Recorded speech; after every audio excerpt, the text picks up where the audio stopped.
Hi friends. आज हम बात करेंगे रेशनलिज्म के बारे में। हमारी पिछली चर्चा अनुभववाद तथा वास्तववाद के संदर्भ में। रेशनलिज्म या बुद्धिवाद दर्शन शास्त्र में वैसे तो तीसरा और अंतिम पड़ाव था जहां से आधुनिक दर्शन का आरंभ हुआ।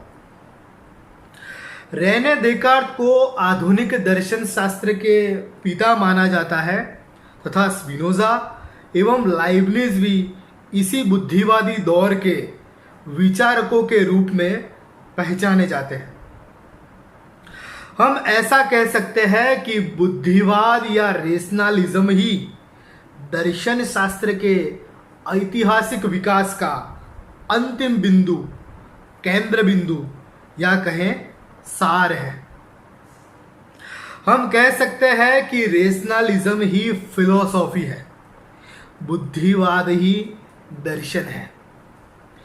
हालांकि इसके पूर्व दर्शन शास्त्र में इर्रेशनल तत्वज्ञानों का समावेश होता है, वैसा ही इस युग के बाद भी संदिग्ध बुद्धिवाद का काल तो चलता ही रहा। तो हम यहाँ उस दौर के रेशनलिज्म की बात नहीं कर रहे हैं, हम वहाँ से शुरू हुए रेशनलिज्म के आज के रूप की बात कर रहे हैं, जिसे हम फिलॉसफी का पर्याय बतला रहे हैं। वैसे जिन्हें यहाँ हमने रेशनलिस्ट फिलोसोफर संज्ञा से नवाजा है, वे खुद ही ईश्वर की वकालत करने वाले विचारक थे। तो किसी को आश्चर्य हो सकता है कि ये कैसे रेशनलिस्ट है जो ईश्वर में मानते हैं। आप में से कोई कहेगा कि यहाँ तो रेशनलिस्ट ईश्वर के अस्तित्व का विरोध करते हैं और उनकी हत्या तक कर दी जाती है। तो यह कौन सा नया रेशनलिज्म आ गया जिसमें ईश्वर को माना जाता है? तो मित्रों, यह क्लासिकल रेशनलिज्म है, शास्त्रीय बुद्धिवाद। आप जिन्हें रेशनलिस्ट कह रहे हैं वे दरअसल एक्टिविस्ट है, सोशलिस्ट है। उनका काम समाज में बौद्धिक जागरण को फैलाना है और उसके साथ उनकी अपनी विचारधारा का प्रचार करना है।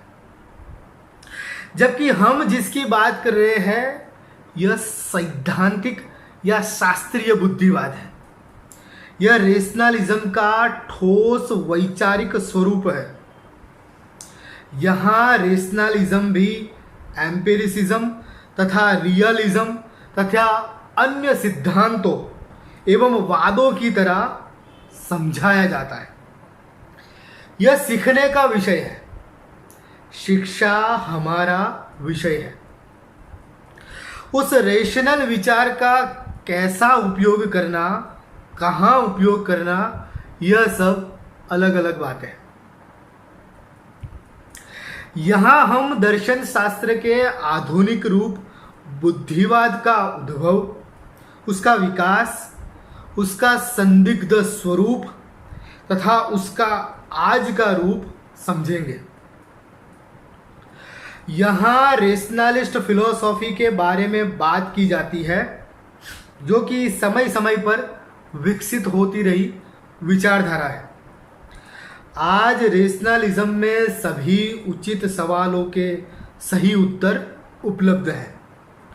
फिर भी कोई यह बुनियादी सवाल पूछेगा कि रेशनलिज्म और ईश्वरवाद तो एक साथ नहीं चल सकते, दोनों एक दूसरे के विपरीत दृष्टिकोण है, यह स्पष्ट है। तो इस विषय में कुछ बातें समझ लेना आवश्यक है।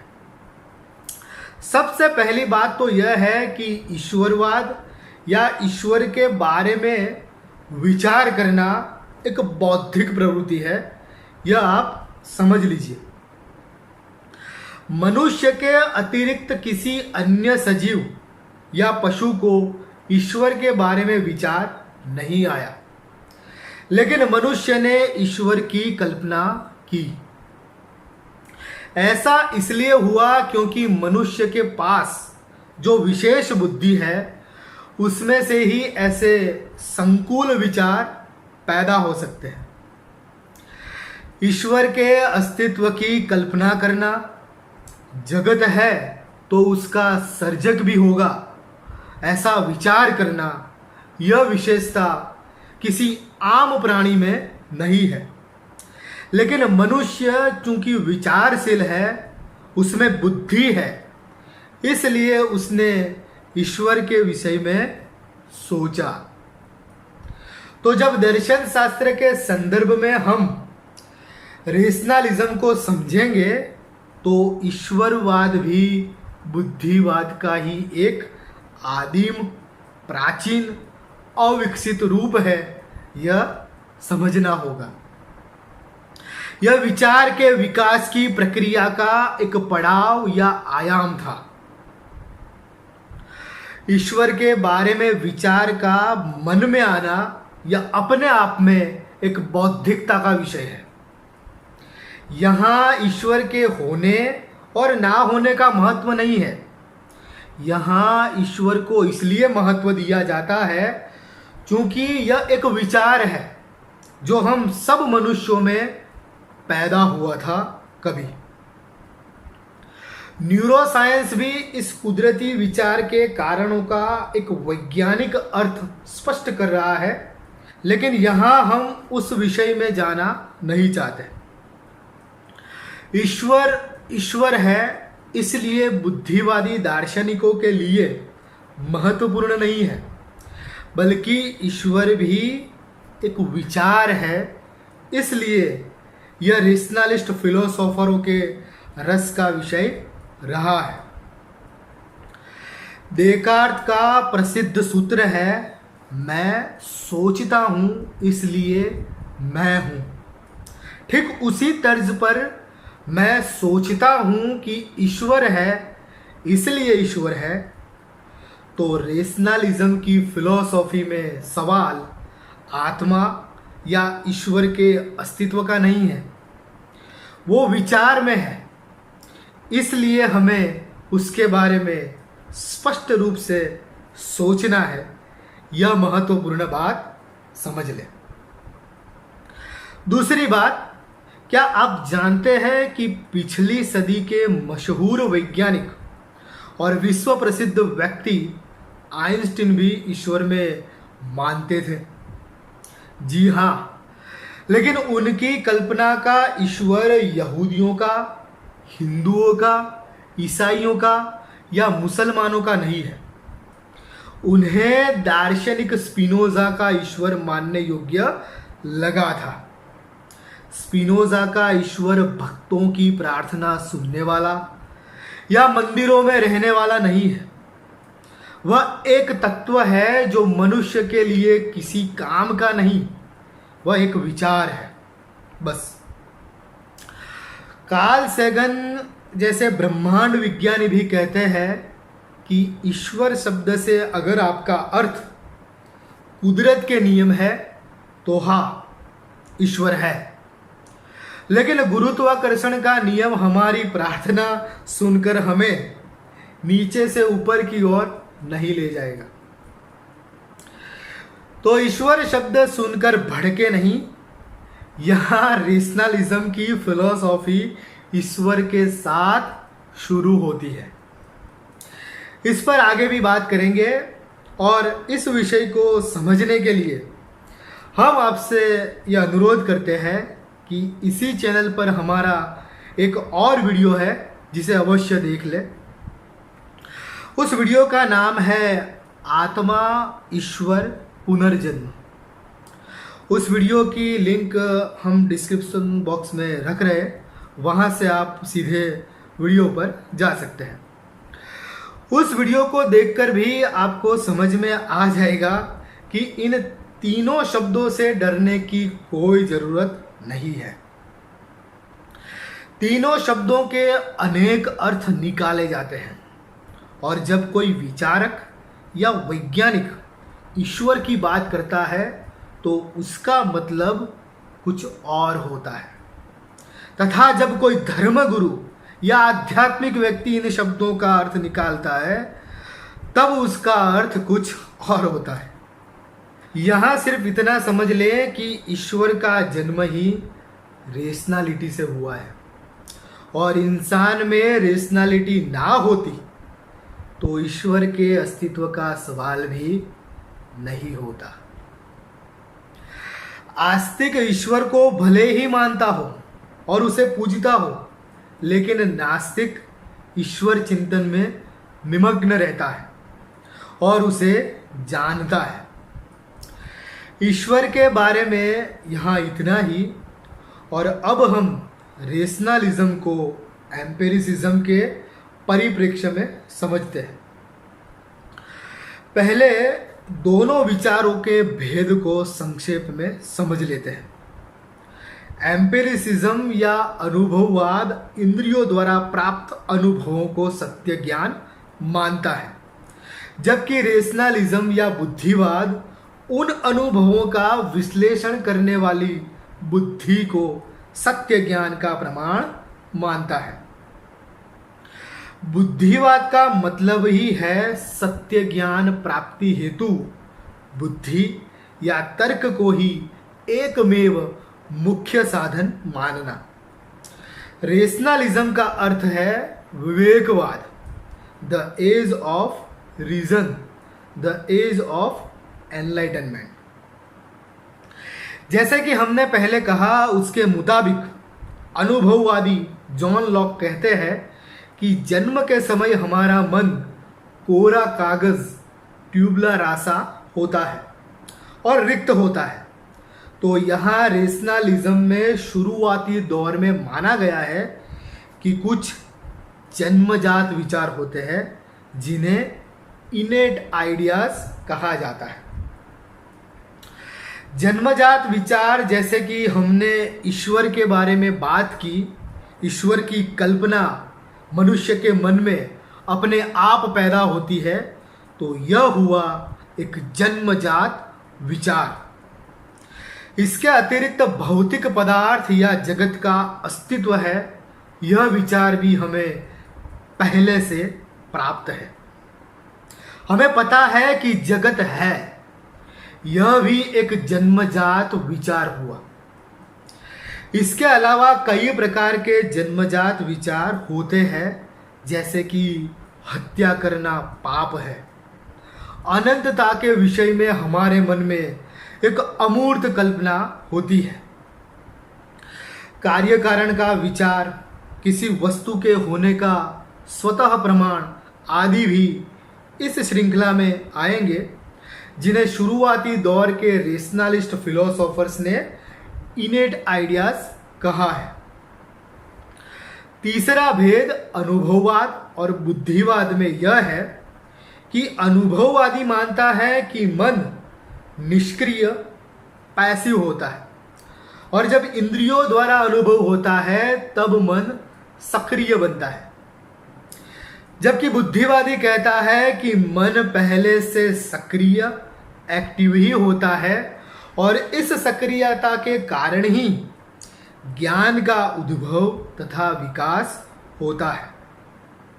अनुभववाद तथा बुद्धिवाद में चौथा भेद यह है कि अनुभववाद मानता है कि ज्ञानेंद्रियों द्वारा प्राप्त अनुभवों को व्याप्तिलक्षी या आगमनात्मक तर्क के द्वारा, अर्थात इंडक्टिवली सोचने पर ज्ञान का विकास होता है। जबकि बुद्धिवाद मानता है कि जन्मजात विचार रूप ज्ञान के ऊपर वियोजक या निगमनात्मक लक्षित तर्क के द्वारा, अर्थात डिडक्टिवली सोचने पर ज्ञान का विकास होता है। इसे समझने के लिए संक्षेप में आगमनात्मक और निगमनात्मक तर्क को समझ लेते हैं। निगमनात्मक या डिडक्टिव तर्क सर्वदेशीय हकीकतों के आधार पर निष्कर्ष प्रतिपादित करता है, जैसे कि सभी मनुष्य मरणधर्मी है, सुकरात मनुष्य है तो सुकरात मरणशील है। आगमनात्मक या इंडक्टिव दलील एक देशीय तथ्यों के आधार पर निष्कर्ष प्रतिपादित करता है, जैसे कि थैले में से एक आम बिगड़ा हुआ निकला, दूसरा आम बिगड़ा हुआ निकला, तीसरा आम बिगड़ा हुआ निकला, तो सभी आम बिगड़े हुए होंगे। रेशनलिस्ट और एम्पिरिसिस्ट दार्शनिकों में एक अन्य भेद यह है कि बुद्धिवादी गणित के सिद्धांतों को प्रमाण मानकर चलते हैं, जबकि अनुभववादी वस्तुनिष्ठ विज्ञान के सिद्धांतों को प्रमाण मानकर चलते हैं। अनुभववादी ज्ञान के नावीन्य तथा उसके वैविध्य को अहमियत देते हैं, जबकि बुद्धिवादी ज्ञान की सार्वत्रिकता तथा उसकी अनिवार्यता को अहमियत देते हैं। गणित को प्रमाण मानते हुए बुद्धिवाद कहता है कि विचारों का विश्लेषण तथा मन के भीतर होने वाली तार्किक प्रक्रिया, जिसे हम रीजनिंग कहते हैं, विवेक कहते हैं, उसके द्वारा ही सत्य ज्ञान की प्राप्ति होती है। विज्ञान को प्रमाण मानते हुए अनुभववाद कहता है कि बाह्य जगत का ज्ञान इंद्रियों के द्वारा ही होगा और बौद्धिक विश्लेषण तथा रीजनिंग की उसमें कोई अहमियत नहीं है। अनुभववादियों की दृष्टि से देखें तो मध्ययुगीन चिंतन केवल रीजन तथा तर्क एवं गणित की दृष्टि से ज्ञान की दिशा में चला, और निश्चित रूप से ऐसा करने पर कई तात्विक मसलों का ज्ञान हमें स्पष्ट हुआ, किंतु विज्ञान के विकास में उस धारा का कोई प्रदान नहीं रहा और इसलिए उस दौर को अंधकार युग की उपमा दी जाती है। बुद्धिवादी दार्शनिक अनुभववादी चिंतकों को दूसरे एंगल से पकड़ते हैं और कहते हैं कि पर्टिकुलर ट्रूथ से यूनिवर्सल ट्रूथ की ओर जाने वाली प्रक्रिया बुनियादी रूप से ही गलत है। 2-3 आमों के बिगड़े हुए देखने से सभी आमों के बारे में यह आकलन करना कि सब बिगड़े हुए होंगे, यह कोई वास्तविक प्राप्ति की प्रक्रिया नहीं हो सकती। जो सार्वत्रिक तथा अनिवार्य हो उसे ही वास्तविक ज्ञान कहा जाता है। अंत में इतना कहा जा सकता है कि अनुभववाद या एम्पिरिसिज्म, जो कि ज़्यादातर लोगों की विचारधारा है, वह विचारवाद का एक रूप है, तथा बुद्धिवाद या रेशनलिज्म, जो कि बहुत कम लोगों की विचारधारा है, वह वास्तववाद का एक रूप है। इसका अर्थ यह नहीं है कि विचारवाद या आइडियलिज्म का कोई महत्व ही नहीं है। नहीं, उसका महत्व है। अनुभव तो अनिवार्य है, बगैर इंद्रियों के तो ज्ञान नहीं ही होगा, लेकिन अनुभववाद या एम्पिरिसिज्म अपूर्ण है और वह प्राइमरी है, यह हमारे कहने का तात्पर्य है। वह अपूर्ण और आरंभिक इसलिए है क्योंकि इंद्रियों द्वारा जो अनुभव होता है उसे ही ज्ञान नहीं कहा जा सकता। पिक्चर अभी बाकी है। ज्ञान तो उन अनुभवों का विश्लेषण, तुलनात्मक अध्ययन तथा तर्क एवं बुद्धि द्वारा उसमें से कुछ ठोस निष्कर्ष निकालेंगे तब होगा। हम जिसे आज का रेशनलिज्म या बुद्धिवाद कहते हैं, उसे ही हम वास्तविक दर्शन मानते हैं, क्योंकि उसमें अनुभववाद तथा विचारवाद का एक निश्चित स्थान है।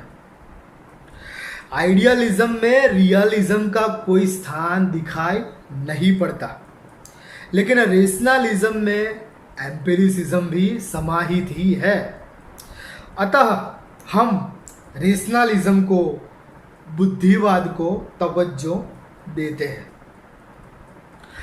मित्रों, यह दर्शन शास्त्र की ज्ञान मीमांसा का महत्वपूर्ण विषय है और अगर इसे समझ लिया जाए तो बहुत सी चीजें खुद ब खुद समझ में आनी शुरू हो जाएगी।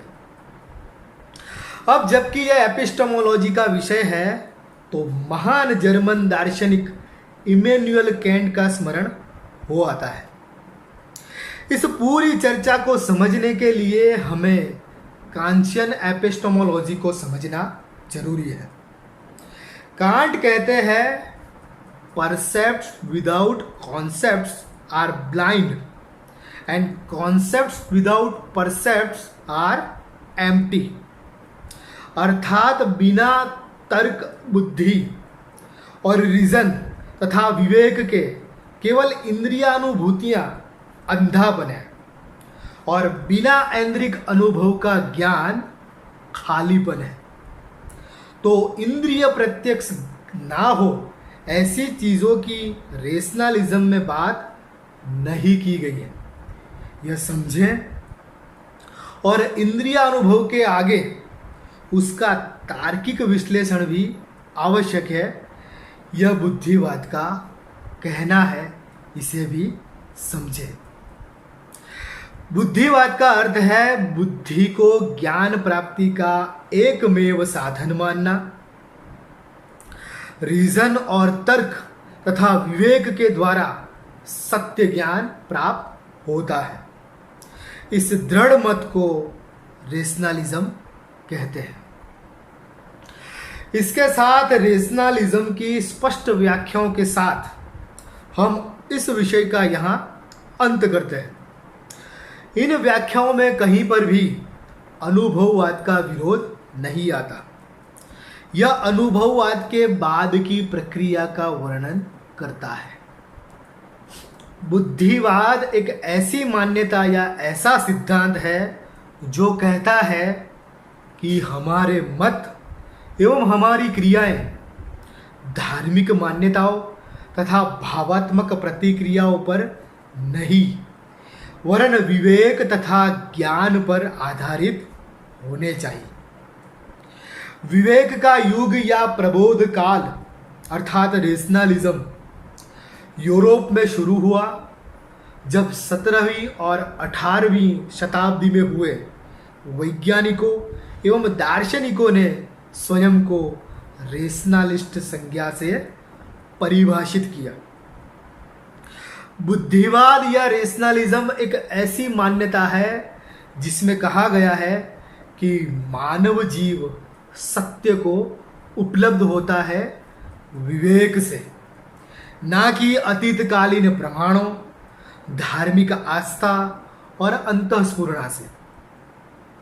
अंत में दर्शन एवं ज्ञान के प्रसार में हमारा सहयोग करें और वीडियो के नीचे दाईं ओर दिख रहे सब्सक्राइब बटन पर क्लिक कर हमारी चैनल को सब्सक्राइब करना ना भूलें। Thank you very much.